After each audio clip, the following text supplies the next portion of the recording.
Hi friends, Karthi Revathi சீரியலை பற்றி தான் இந்த வீடியோவில் பார்க்க போகிறோம். வாங்க வீடியோக்குள்ளே போகலாம். வீடியோக்குள்ளே போகிறதுக்கு முன்னாடி ஒரு சின்ன ரிக்வெஸ்ட், நம்மளோட சப்ஸ்கிரைப் பண்ணாமல் இருந்தால் மறக்காமல் சப்ஸ்கிரைப் பண்ணிக்கோங்க. அப்போ தான் நான் போடுற உடனுக்குடன் நோட்டிஃபிகேஷன் வீடியோ உங்களுக்கு வரும். இதை வாங்க என்ன நடக்குது சொல்லிட்டு பார்க்கலாம். கார்த்தி எப்படியாச்சு சிவனாண்டியை இந்த ஊரை விட்டு தள்ளி வைக்கணும். அதாச்சும் இந்த ஊர்லேயே சிவனாண்டி இருக்கக்கூடாது, இருந்தால் ஏதாச்சும் ஒன்று பண்ணிக்கிட்டே இருப்பா கும்பாபிஷேகத்துக்கு அப்படின்னு சொல்லிட்டு யோசிச்சு சிவனாண்டியை இந்த ஊரை விட்டு ஒதுக்கி வைக்கிறதுக்கு இல்லை தள்ளி வைக்கிறதுக்கு ஏதோ ஒரு முயற்சி பண்ணார்.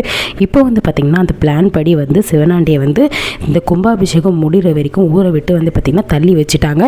அதுக்கேற்ற மாதிரி எல்லாருமே ஊர் ஜனங்க ஒருத்தரும் இந்த தப்பு பண்ணதுனால தீர்ப்பு வழங்கியிருக்காங்கன்னா, இந்த ஊர் சார்பாக எல்லாருமே அம்மனோட நகையை கை வச்சு இந்த ஊரை ஒரு இந்த மாதிரி ஒரு கீழ்த்தனமாக நடத்துனதுனால எல்லாருக்கிட்டேயும் 50 சவுக்கடி வாங்கணும், சிவனாண்டியும் முத்துவோம் அப்படின்னு சொல்லிட்டு ஒரு தீர்ப்பு சொல்லியிருந்தாங்க.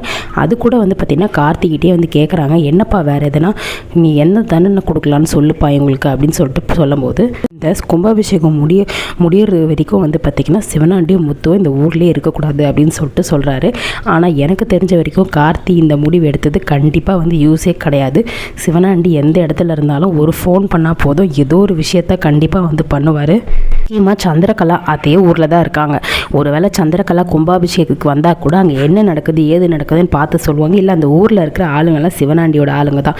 ஸோ இந்த முடிவு ஏன் எடுத்தாங்க, இது ஏன் இந்த கான்செப்ட் வந்ததுன்னே சொல்ல தெரியல. ஏன்னா இந்த முடிவு எடுத்தாலும் சிவனாண்டி கண்டிப்பாக ஊர் விஷயத்தில் தலையிட்டு இன்னும் அவருக்கு கோவம் அதிகமாகி இந்த கும்பாபிஷேகத்தை நிறுத்த தான் பார்ப்பாரு.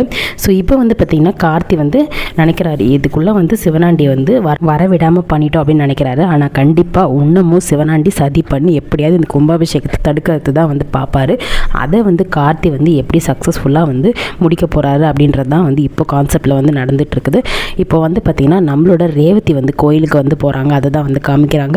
கோயிலுக்கு போகும்போது பார்த்திங்கன்னா ஒரு ஜோடி, அதாச்சும் ஒரு தாலி கட்டின ஒரு புருஷன் முன்னாடி என்ன பண்ணுறாங்கன்னா ஐயர்கிட்ட சில பரிகாரம்லாம் செஞ்சிட்ருக்காங்க. பார்த்திங்கன்னா ரேவதி ஓரமாக இருந்து பார்த்துட்ருக்காங்க. பார்த்ததுக்கப்புறம் அவங்க முடிச்சதுக்கப்புறம் அந்த ஐயர்கிட்ட போய் கேட்குறாங்க, இவங்க யார், இவங்க என்ன பரிகாரம் செய்கிறாங்க சாமின்னு சொல்லிட்டு கேட்கும் போது அந்த ஐயர் சொல்கிறாரு, இது புருஷன் பொண்டாட்டிக்குள்ளே அவங்களுக்கு நிறைய பிரச்சனை, சண்டை, மனஸ்தாபம், இந்த மாதிரி நிறைய விஷயம் நடந்திருக்கு. அடிக்கடி அவங்க வாழ்க்கையில் தொந்தரவு வந்துக்கிட்டே இருக்கும். குடும்ப பிரச்சனை இல்லை அவங்களுக்குள்ள பிரச்சனை, அந்த மாதிரி நிறைய விஷயங்கள்லாம் வந்துகிட்டே இருக்குமா. அதனால் இந்த பரிகாரம் பண்ணால் அவங்களுக்கு எல்லாமே சரியாகும், அவங்க பிரச்சனையும் நல்லா சரியாயிடும், ஒரு பிரச்சனையும் வராது, அவங்க சந்தோஷமாக இருப்பாங்க அப்படின்ற மாதிரி ரேவதி கிட்ட சொல்கிறாங்க. அப்போது உடனே ரேவதி என்ன பண்ணுறாரு, யோசிக்கிறாங்க, இந்த மாதிரி நம்மளும் மாமாவும் இந்த பரிகாரம் பண்ணால் பிரச்சனைலாம் தீந்துரும்னு நினைக்கிறேன் அப்படின்னு சொல்லிட்டு யோசிக்கிறாங்க. இதுதான் கரெக்டு, நம்ம இந்த பரிகாரம் பண்ணி பார்க்கலாம், அப்பயாச்சும் நம்மளோட பிரச்சனை எல்லாம் தீருதா அப்படின்னு சொல்லிட்டு பார்க்கலான்னு சொல்லிட்டு சாமியோட ஃபோன் நம்பர் வாங்கிக்கிறாங்க. நான் உங்களுக்கு கேட்டுட்டு கால் பண்ணுறேன் அப்படின்னு சொல்லிட்டு வந்துடுறாங்க அங்கேருந்து. இப்போ பார்த்திங்கன்னா நம்மளோட கார்த்தி இந்த மாதிரி சிவனாண்டியை அடி வாங்க வச்சார் இல்லையா. அதாவது இந்த ஊர் மக்கள் ஒருத்தரும் பார்த்திங்கன்னா சவுக்கால அடித்தாங்க 50 வாட்டி. அதை மயில்வாகனம் என்ன பண்ணுறாருன்னா வீடியோ எடுத்து ரேவதிக்கு அமுச்சு விட்டுறாரு. ரேவதி பார்த்திங்கன்னா இப்போது சந்திரகலா கிட்ட காமிக்கிறதுக்கு வராங்க. சந்திரகலா எப்பயும் போல் நின்றுட்டு இருக்கும்போது, என்ன சித்தி ரொம்ப சந்தோஷமாக இருக்கீங்களா, எப்படி இருக்கீங்க, உங்கள் மனநிலை எப்படி இருக்குன்னு தெரிஞ்சுக்க தான் வந்தேன் அப்படின்னு சொல்லும்போது, நீ தேவையில்லாமல் என்னை சீண்டிகிட்டு இருக்க, உன்னோட பேச்சுக்கே நான் வரலை, நான் பாட்டுட்டு என்னோடய வேலையை பார்த்துட்ருக்கேன், நீ எதுக்கு என்கிட்ட பேசுகிற உங்ககிட்டன்னு சொல்லிட்டு சொல்லும் போது, சித்தி உங்களுக்கு ஒரு வீடியோ காமிக்கணும் சித்தி, அதை நீங்களே பாருங்கள், அதுக்கோசம் தான் நான் வந்தேன், தேவையில்லாமல் உங்ககிட்ட பேசுகிறதுக்கு எனக்கு என்ன இருக்குது அப்படின்னு சொல்லும்போது, என்ன வீடியோ கொடுன்னு சொல்லிட்டு நம்மளோட சந்திரகலா வாங்கி பார்க்குறாங்க. அப்போ பார்த்திங்கன்னா ரேவதி இந்த வீடியோ காமிக்கிறாங்க. சிவனாண்டியும் முத்துவும் இங்கே என்ன நடக்குது, என்ன பண்ணிட்டு இருக்காங்க அப்படின்னு சொல்லிட்டு கேட்கும் போது, அப்போது சித்தப்பா தான் சித்தி 2 பேரும் என்ன வேலை பண்ணியிருக்காங்க தெரியுமா, ஊரில் இருக்கிற அம்மனோட நகையை திருடியிருக்காங்க, அதனால தான் எல்லாரும் சவுக்கால இப்படி அடிச்சிட்டு இருக்காங்க அப்படின்னு சொல்லும் போது சந்திரகலாவுக்கு தூக்கி வாரி போட்டுடுச்சு. அது மட்டும் இல்லை சித்தி, இந்த கும்பாபிஷேகம் நடக்கிறதுக்குள்ளே நடந்து முடிகிற வரைக்கும் சித்தப்பாவையும் அதுக்கப்புறம் கூட இருக்க முத்து அவரையும் ஊரை விட்டு தள்ளி வைக்கிறதா முடிவு பண்ணியிருக்காங்களான்னு சொல்லும்போது நம்ம சந்திரகலாவுக்கு செம்ம கடுப்பாயிடுச்சு. என்ன பண்ணுறதே தெரியல. சரி பரவாயில்ல, என் புருஷனை இப்படிலாம் பாடுபடுத்தின அந்த கார்த்தியை நான் சும்மா விட மாட்டேன், அவன் எப்படி கும்பாபிஷேகம் நடத்தி முடிக்கிறான்றதை நான் பார்க்குறேன் அப்படின்னு சொல்லிட்டு சவால் விடுறாங்க. இது முடிஞ்சதுக்கப்புறம் நம்மளோட கார்த்தி என்ன பண்ணுறாரு, இந்த விஷயம்லாம் முடிஞ்சதுக்கப்புறம் ரேவதிக்கு வந்து கால் பண்ணுறாரு. அப்போது சந்திரகலா கிட்ட நான் இந்த விஷயத்தை காமிச்சேன் அப்படின்னு சொல்லும்போது, எதுக்கு ரேவதி இதெல்லாம் தேவையில்லாத அப்படின்னு சொல்லிட்டு சொல்லும்போது, இல்லை மாமா அவங்க எவ்வளோ நம்மளை வந்து தேவையெல்லாம் பேசுனாங்க, நம்ம அதுக்கு பதிலுக்கு வந்து இதெல்லாம் சொல்ல தேவையில்லையா அப்படின்னு சொல்கிறாங்க. அப்போ வந்து சரி ரேவதி, நான் இந்த பிரச்சனைலாம் போயிட்டுருக்குது, இதெல்லாம் முடிஞ்சதுக்கப்புறம் உனக்கு நான் ஃபோன் பண்ணுறேன் அப்படின்னு வந்து சொல்கிறாங்க. மாமா ஒரு விஷயம் பேசணும் அப்படின்னு ரேவதி சொல்கிறாங்க. சொல்கிற ரேவதின்னு சொல்லிட்டு நம்மளோட கார்த்தி கேட்கும்போது ரேவதி சொல்கிறாங்க, இல்லை மாமா நான் வந்து நேற்று கோயிலுக்கு போயிருந்தேன். அங்கே வந்து புருஷன் பொண்டாட்டி 2 பேர் வந்து ஒரு பரிகாரம் பண்ணிகிட்டு இருந்தாங்க. அந்த பரிகாரம் பண்ணால் குடும்பத்தில் இருக்க பிரச்சனை எல்லாமே சரியாகும், குடும்பத்தில் ஒத்துமையாக இருப்பாங்க. அது மட்டும் இல்லை அவங்க 2 பேருக்குள்ள பிரச்சனைலாம் நீங்கி சந்தோஷமாக இருக்கிறதுக்கு தான் அந்த பரிகாரமாக. நம்ம 2 பேரும் அது பண்ணணும்னு எனக்கு ஆசையாக இருக்குது, நம்ம அந்த பரிகாரத்தை வந்து உடனே பண்ணிடலாமா அப்படின்னு சொல்லிட்டு கேட்குறாங்க.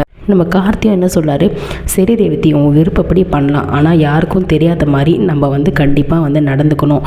இது எப்படியாவது நான் எப்போன்னு சொல்லிவிட்டு நேரம் பார்த்து நான் சொல்கிறேன், அப்போ போய் நீ பேசி அந்த கோயிலில் அந்த பரிகாரத்தை பண்ணலாம் அப்படின்ற மாதிரி சொல்லிடுறாரு. சரிங்க மாமான்னு சொல்லிட்டு ரேவதி கால் கட் பண்ணிடுறாங்க. இப்போது சந்திரகலா என்ன பண்ணுறாங்க, சிவனாண்டிக்கு வந்து ஃபோன் பண்ணுறாங்க. என்னதாங்க நடக்குதாங்க, என்னங்க ஊர் ஜனங்களாம் சேர்ந்து உங்களை போயிட்டு அடிச்சிட்ருக்குறாங்க, என்ன தான் ஆச்சு, அந்த கார்த்தி என்ன தான் பண்ணா, எனக்கு தெரியாமல் இவ்வளோ விஷயம் எப்படி நடந்தது அப்படின்னு சொல்லும் போது, அதை ஏன் கேட்குற, எல்லாமே இந்த சித்தப்பா பண்ண வேலையால் தான் இப்போ நான் வந்து ஊர் ஜனங்க முன்னாடி தலை குடிஞ்சு நிற்கிறேன். தேவையில்லாமல் என்னை பற்றி பேசுனது இல்லைங்க, எங்கள் அப்பாவை பற்றிலாம் பேசி என் மனசை கஷ்டப்படுத்தி நிற்கிறேன். அந்த கார்த்தியை நான் சும்மாவே விட போகிறதில்ல, இப்போ நான் ஊருக்குள்ளேயே வராத அளவுக்கு நான் ஊரை விட்டு தள்ளி போகிறேன் அப்படின்ற மாதிரிலாம் சொல்லிகிட்டு இருக்காரு. ஓ அந்த கார்த்தி அந்த அளவுக்கு உங்களை பண்ணிட்டானா, என்கிட்ட ஒரு வார்த்தை கூட சொல்லலைங்க அப்படின்னு சொல்லிட்டு அதை ஏன் கேட்குறேன். அந்த மயில் வாகனம் ஒரு வெளியூர்லேருந்து வந்த ஒருத்த மாதிரி கெட்டப் போட்டுட்டு வந்து எங்களை 5 கோடி கொடுக்குறேன், அம்மன் நகையை திருடி கொடுங்கன்னு சொல்லிட்டு ஏமாற்றிட்டான். அதை நம்பி நாங்கள் திருட போனால் அது வீடியோ எடுத்து எல்லாருக்கிட்டையும் காமிச்சிட்டான் அப்படின்ற மாதிரி சொல்கிறாரு. ஏங்க நீங்கள் கொஞ்சமாவது உஷாராக இருந்திருக்கலாம்ல, ஏற்கனவே இப்போ தான் அந்த பொம்பளை விஷயத்தில் அவன் மாறு வேஷம் போட்டுட்டு வந்து எல்லாரையும் ஏமாற்றி நம்மளை கவுத்து விட்டான், இப்போ உங்களே கவுத்துட்டான், நீங்கள் கொஞ்சமாவது உஷாராக இருந்திருக்கலாம்ல அப்படின்னு வந்து சொல்கிறாங்க. எல்லாத்துக்கும் காரணம் எங்கள் சித்தப்பா தான் அப்படின்னு சொல்கிறாங்க. அவர் தான் பணத்தாசை காட்டி இது எல்லாத்தையும் மறைச்சிட்டாரு, இல்லைன்னா அந்த மயில் வாகனத்தை உண்டில்லைன்னு ஆக்கியிருப்பேன். எனக்கு கடைசி வரைக்கும் அவனோட மூஞ்சி தெரியாமல் போச்சு. நானும் சரி பணம் கொடுக்குறாங்கன்னு சொல்லிட்டு அதை மட்டும்தான் பார்த்துட்டேன், இதை நான் கவனிக்கல அப்படின்ற மாதிரி சிவனாண்டி வந்து சொல்லிட்டு இருக்காரு சந்திரகலா கிட்ட. சரிங்க நீங்கள் கவலைப்படாதீங்க, கண்டிப்பாக அந்த கார்த்தியை உண்டில்லைன்னு ஆக்கிடலாம், நீங்கள் கவலையப்படாதீங்க. இப்போ என்ன ஊரை விட்டு தானே தள்ளி வச்சுருக்காங்க, அதுவும் கும்பாபிஷேகம் வரைக்கும் தானே, பார்த்துக்கலாம் விடுங்க. அதுக்குள்ளே அவனை கும்பாபிஷேகம் நடக்காதபடி நம்ம பிளான் பண்ணி ஒரு வழி பண்ணலாம் அப்படின்னு சொல்கிறாங்க. நீங்கள் தான் முன்னர் இந்த கும்பாபிஷேகத்தை நடத்த போகிறீங்க பாருங்கள் அப்படின்னு சொல்லிட்டு நம்ம சந்திரகலா ஃபோனை வந்து வச்சிடுறாங்க. இப்போது ரேவதி வந்து இந்த பரிகாரத்தை வந்து பண்ணுறதுக்கு கார்த்திகிட்ட சொல்லிவிட்டு கோயிலுக்கு வந்து கிளம்புறாங்க. இப்போது நம்ம சாமுண்டீஸ்வரி இந்த விஷயத்தை வந்து பார்த்துடுறாங்க. அதாச்சும் கார்த்தியும் கூட வந்து பார்த்திங்கன்னா ரேவதியும் வந்து பரிகாரம் பண்ணுறதை வந்து சாமுண்டீஸ்வரி வந்து பார்த்துடுறாங்க. சாமுண்டீஸ்வரி பார்த்து ஆடி போய் வந்து நிற்கிறாங்க, என்ன சொல்கிறதுன்னு தெரியாமல். அப்போ வந்து நம்ம சந்திரகலா கேட்குறாங்க, என்னக்கா கோயிலுக்கு போயிட்டு வந்தியா, ஆமாம் ஏன் டல்லாக இருக்க, என்னாச்சு அப்படின்னு சொல்லிட்டு கேட்கும்போது, நீ இத்தனை தடவை வந்து சொல்லியும் என் பொண்ணு மேலே நான் நம்பிக்கை வச்சுருந்தேன், ஆனால் இப்போ தான் அந்த நம்பிக்கை உடஞ்சி போச்சு அப்படின்னு சொல்லும்போது, என்ன அக்கா சொல்கிறாங்க, ஒரு வேளை ரேவதியோட விஷயம் தெரிஞ்சிச்சா அப்படின்னு சொல்லும்போது, அந்த ரேவதியும் கார்த்தியும் ஏதோ பூஜை பண்ணிகிட்டு இருந்தாங்க, அதை நான் கண்ணால் பார்த்தேன் அப்படின்னு சொல்லும்போது, ஆமாம் நான் சொல்லும் போது நீ எங்கே நம்பின, இப்போ பார்த்தியா உன் கண்ணாலே கடவுள் காமிச்சிட்டாரு அப்படின்னு சொல்லும்போது, ஆமாம் சந்திரா சரி ரேவதி கிட்டே இப்போ கேட்டியா இல்லையா அப்படின்னு சொல்லும்போது, நான் எதுவும் கேட்கல, ஆனால் கண்டிப்பாக அவள் பண்ணுறது எல்லாமே தப்புன்றதை அவள் உணர்ந்த அளவுக்கு நான் திருப்பி வந்து அவளுக்கு கண்டிப்பாக புரிய வைப்பேன் அப்படின்ற மாதிரி வந்து சொல்கிறாங்க. ஏன்க்கா அப்படி சொல்கிற, உடனே ரேவதி கிட்ட ஏன் இப்படி பண்ண, ஏன் அம்மாவை ஏமாத்துறேன்னு சொல்லிட்டு கேட்க வேண்டியதானே. இல்லை சந்திரா அப்படி கேட்க வேண்டாம், நம்ம தெரியாத மாதிரியே நம்மளும் இருப்போம் அப்படின்ற மாதிரி சொல்கிறாங்க. இங்கே பார்க்கா கல்யாணம் ஆன விஷயம் முதல் கொண்டு ரேவதிக்கு இப்போ எல்லா விஷயமும் தெரிஞ்சு போச்சு, அதனால தான் கார்த்தி கூட இப்போ உறவாடிட்டு இருக்கா அப்படின்னு வந்து சொல்கிறாங்க. சரி சந்திரா, நானுமே அதே மாதிரி தெரியாத மாதிரி இருந்தே அவள் பண்ணுற வேலையெல்லாம் எனக்கு புரியுது. அந்த கார்த்தி வந்து ஏதோ ஒன்று தில்லுமுள்ளு பண்ணி என் பொண்ணை ஏமாற்றி வச்சுருக்கான், ஆனால் நான் விடவே மாட்டேன் அப்படின்னு வந்து சொல்லிடுறாங்க. ரேவதி உனக்கு இருக்குது, என்கிட்டயா நீ சவால் விட்ட, இப்போ பார்த்தியா உங்கள் அம்மாக்கே விஷயம் தெரிஞ்சு போச்சு, எப்படியோ தெரியும் உங்கள் அம்மாவுக்கு தெரிய வரும்ன்ட்டு, நானே காமிச்சு கொடுக்கறதுக்குள்ளே உங்கள் அம்மாவே பார்த்துட்டாங்க, இனிமேல் உனக்கு இருக்குது அப்படின்னு சொல்கிறாங்க. இதோட வந்து பார்த்திங்கன்னா எபிசோட் வந்து முடிச்சுட்டாங்க. நம்மளோட ப்ரோமோ ரிவ்யூ பிடிச்சிருந்தா லைக் அண்ட் சப்ஸ்கிரைப் பண்ணி சப்போர்ட் பண்ணுங்கள். தேங்க்யூ.